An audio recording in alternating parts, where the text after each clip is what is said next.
Fala pessoal, esse aqui é mais um vídeo meu aqui rapidinho para vocês. Tô gravando esse vídeo para passar um conteúdo novo. Então, sei que a gente teve alguns problemas aí com relação à gravação das videoaulas e tal, mas eu estou tentando corrigir isso da melhor maneira possível para que vocês possam ter o conteúdo que vocês têm de estudar. Então tenha um pouquinho de paciência para deixar, eu vou postar já a atividade com exercício para vocês. Vocês já fizeram um, né, em sala de aula, se lembra? Então vou postar mais algumas atividades lá na plataforma para vocês fazerem, beleza? Então vocês vão lá na plataforma hoje e respondam a chamada, não esqueçam disso não. Então vamos lá, vamos começar isso aí para o vídeo ficar o menor possível. Vou começar a matéria nova agora, vou falar sobre a Era Vargas, né? Então, a Era Vargas, o que é a Era Vargas? A Era Vargas é a época do governo do presidente Getúlio Vargas, né? Então, uma matéria longa, né, que em teoria deveria ver bastante coisa, né, dedicar algumas aulas a ela. Então, eu vou começar fazendo uma introdução sobre a Era Vargas, para vocês terem uma ideia já do que se trata, para nas próximas aulas nós já continuarmos indo a fundo, aprofundando no assunto. Então vamos lá, quando eu falo no governo de Getúlio Vargas, nós estamos falando assim, quando você pega no livro de história, vocês vão pegar lá o início, né? A Revolução de 1930, ou seja, o governo de Vargas começa a partir de 1930, né? Getúlio Vargas vai governar o Brasil, ele vai ser o presidente que mais tempo governou o Brasil. Ele vai governar o Brasil de 1930 até 1945 e depois ele vai voltar a governar o Brasil de 1950 até 1954, quando ele se mata, né? Ele dá um tiro no peito e se mata. Mas aí a gente vai entender direitinho por que aconteceu tudo isso e tal, mas por enquanto só quero que vocês tenham em mente que ele vai governar o Brasil por praticamente 19 anos. Então, logicamente que um período tão longo, né, um monte de coisa aconteceu, né, durante esses 19 anos, que a gente vai ver. E o governo Vargas, ele é essencial para a gente entender a história do Brasil. Assim, não dá para entender a história do Brasil contemporâneo sem Getúlio Vargas. Ele é importantíssimo para nós entendermos a nossa realidade hoje. Então há um legado da Era Vargas. Então Getúlio Vargas, quando ele chega ao poder, o Brasil era de um jeito. E quando ele deixa o governo, quando ele morre, né, o Brasil já está a passo largo de ser um outro Brasil. Ele já é praticamente um outro Brasil. Então, por isso que quando tem nos livros de história o início do governo Vargas, vem nomear Revolução de 1930. Porque a ideia de revolução é uma ideia de uma mudança radical nas estruturas da sociedade. É uma revolução, uma mudança brutal da forma como a sociedade era. Então, o Brasil era de um jeito antes de 1930 e depois ali da Era Vargas ele vai ser um outro Brasil. Então, o Brasil, antes de Getúlio Vargas, ele era um Brasil predominantemente rural, agrário, né? Então, o Brasil vivia basicamente, a maior da população vivia no campo, vivendo da produção de gêneros agrícolas, né? Fazendinhas, grandes sítios, chácaras, essas coisas assim. E as pessoas vivendo da terra, produzindo alimentos, e as grandes fazendas de café, né? Que era a mola propulsora do Brasil da chamada República Velha.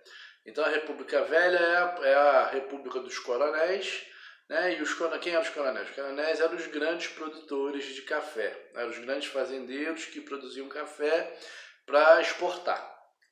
Então esses caras é que mandavam no Brasil.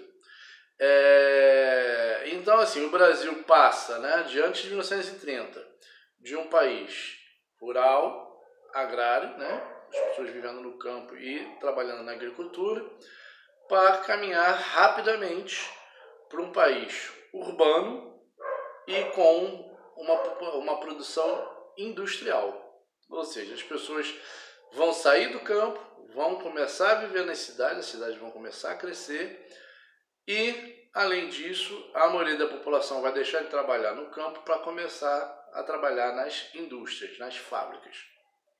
Então isso é uma grande mudança, né? Então hoje, nos dados de hoje, só para vocês saberem, 84% dos brasileiros vivem em cidades. Então naquela época não, na época a maioria vivia no campo. Então isso é uma grande mudança, muda completamente. As pessoas vivem em cidades e hoje vivem e enfrentam todos os dilemas e os problemas de viver em cidade.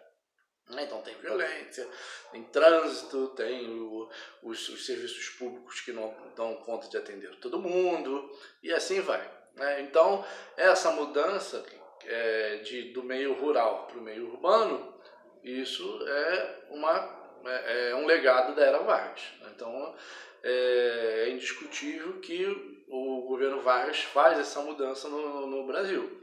Então hoje o Brasil tem um parque industrial, apesar de hoje ainda já está sendo sucateado, mas o Brasil ainda é um país com um potencial industrial bom, as pessoas vivem em cidades, então tem um segmento de serviços importante, a maioria dos trabalhos das pessoas são trabalhadores que vivem com salário e tal, enfim.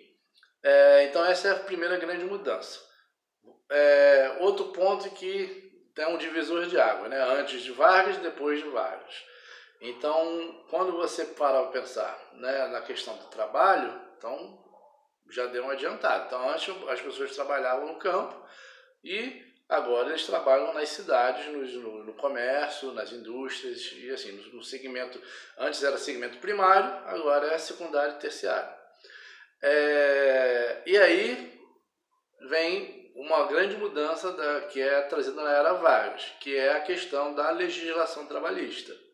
Então, antes da era Vargas, praticamente inexistia uma legislação que atuasse na relação entre patrão e empregado, né? Então, patrão e empregado, eles tinham de se entender, tinham de se virar. E aí isso dava uma série de problemas, né? Porque o patrão quer o máximo de trabalho possível pagando o mínimo. E o empregado, por sua vez, quer o maior salário possível sem ter de se desgastar muito no trabalho.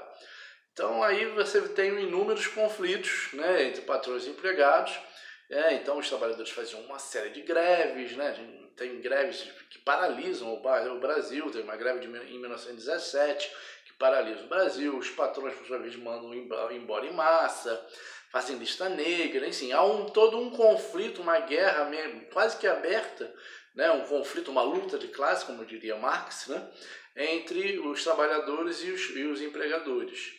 E não existia nenhum tipo de legislação que pudesse amortecer esse conflito, né, que pudesse colocar ponto nesse conflito. Então, na ausência de legislação que regulasse a relação entre patrões e empregados, o que rolava era isso, era greve, quebra-quebra, lista negra, demissão em massa, e isso era muito ruim para o Brasil. Então, a legislação trabalhista é um marco na nossa história, porque a partir dali vai vir o quê? Uma entidade que vai pôr termo nessa briga, né? nessa relação entre patrões e empregados. Ó, o negócio é o seguinte, agora a jornada de trabalho é 8 horas. Né? Até 8 horas está tranquilo, se você quiser que ele trabalhe mais, paga hora extra para ele. Ó, você, por sua vez, tem de cumprir as 8 horas, senão ele vai descontar do seu salário. Enfim, ou seja, o que eu estou querendo dizer com isso é que o Estado brasileiro, o governo brasileiro vai pôr ponto nesse conflito entre patrões e empregados. Vai colocar toda uma legislação que é simbolizada na famosa carteira de trabalho, né, que vocês conhecem bem, né? Então, o trabalho com carteira assinada, que você tem toda a série dos seus direitos como trabalhador. Direito à hora extra, ter o salário registrado em carteira, vai ser descontado em INSS, você vai poder se aposentar. Tem o FGTS que vai ser criado depois da era Vargas, mas enfim, o grosso dessa legislação trabalhista, CLT, a consolidação das leis do trabalho, ela é criada durante a era Vargas, né? Então, jornada de trabalho, férias, hora extra, todos esses direitos trabalhistas são criados durante a era Vargas, né? E eles praticamente não existiam antes. Então, esse também é um ponto fundamental de mudança, né? Um desses legados da era Vargas. Então você tem a questão da urbanização e da industrialização, que eu falei primeiro, e agora a legislação trabalhista.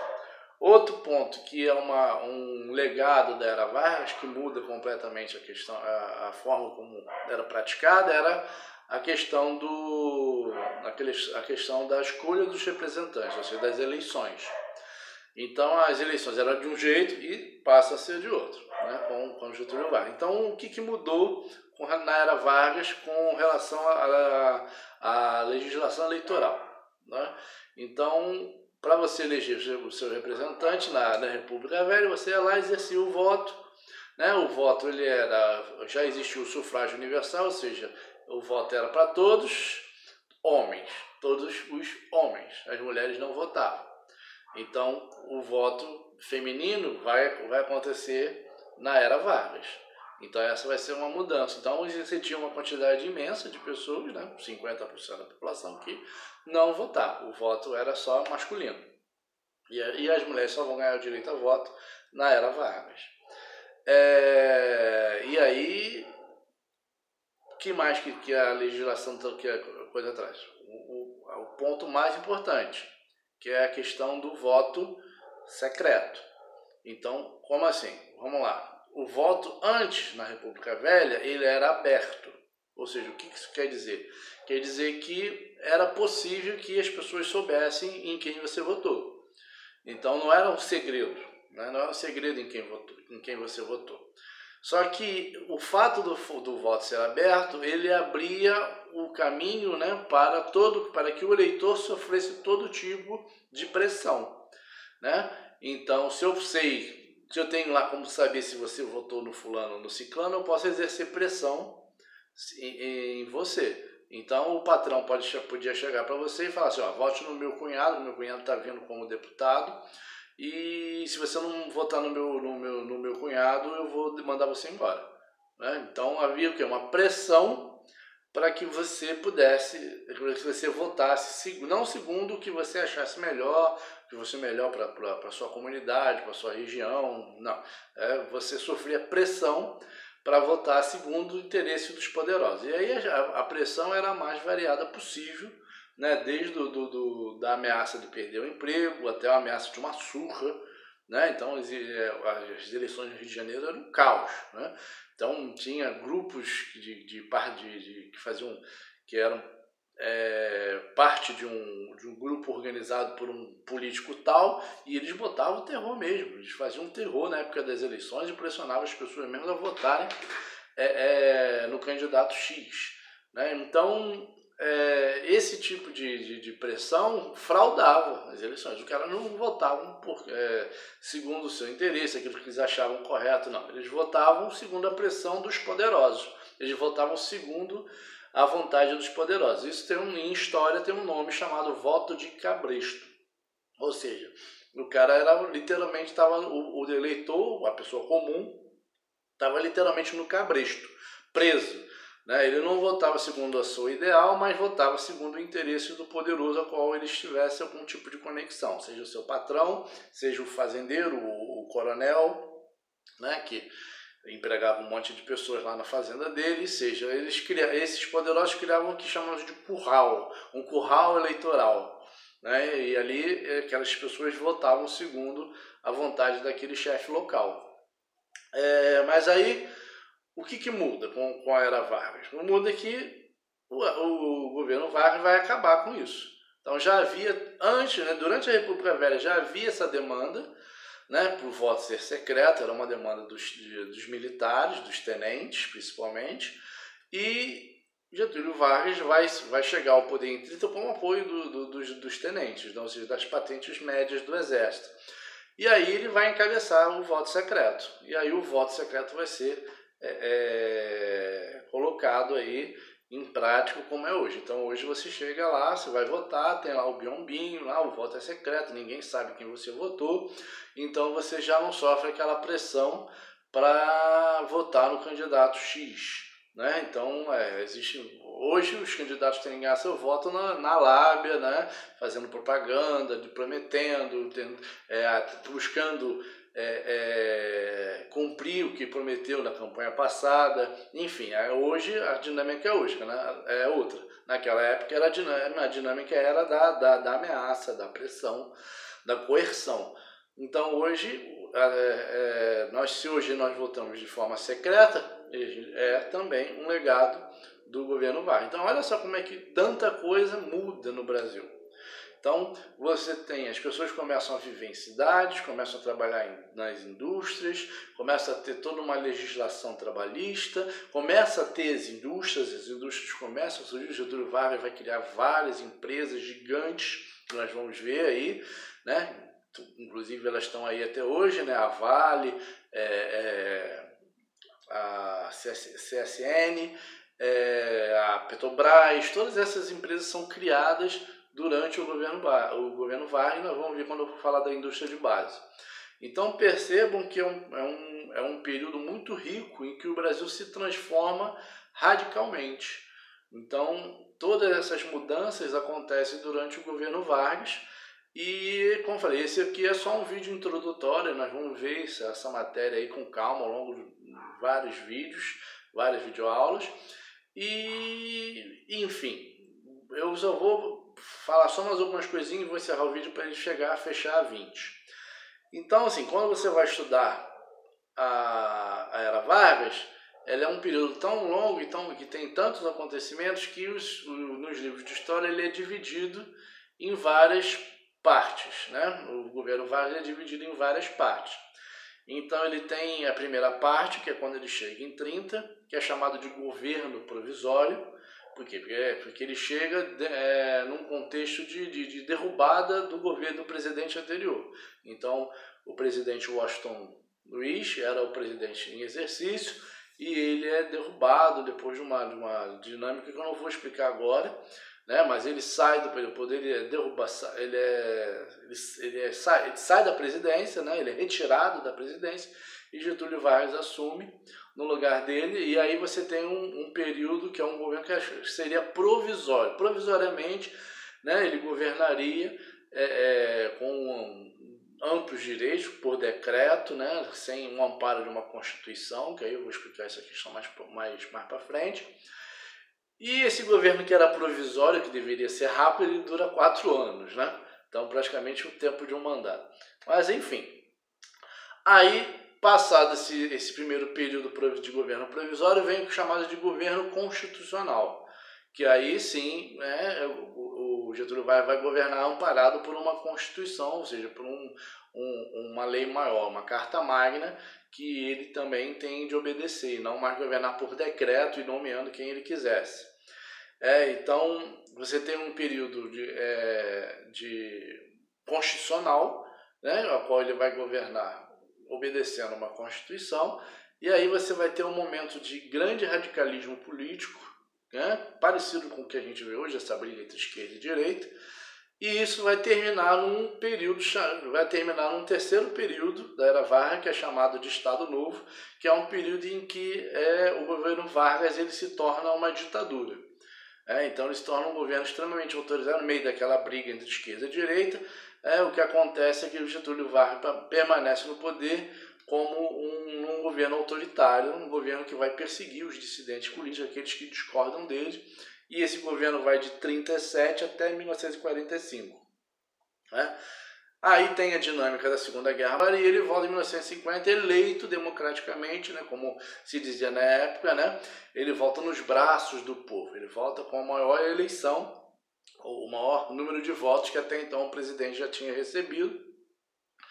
E aí ele volta em 1950 e ele vai governar até 1954, que é o último período Vargas, aonde vai ter a questão da criação da Petrobras e uma série de denúncias de corrupção, de coisas assim, aí até que ele, diante de todo um grupo, né, de todo um segmento da sociedade que se volta contra ele, que faz oposição a ele, ele acaba se matando no contexto quando ele já estava para ser deposto. E aí a população fica extremamente revoltada com aquilo, porque dá a entender que ele sofreu uma injustiça, né, e que queriam tirá-lo porque ele tinha criado um governo que tinha beneficiado a população, né, beneficiado com os direitos trabalhistas, com o aumento do salário mínimo, ou seja, como garantias para o trabalhador.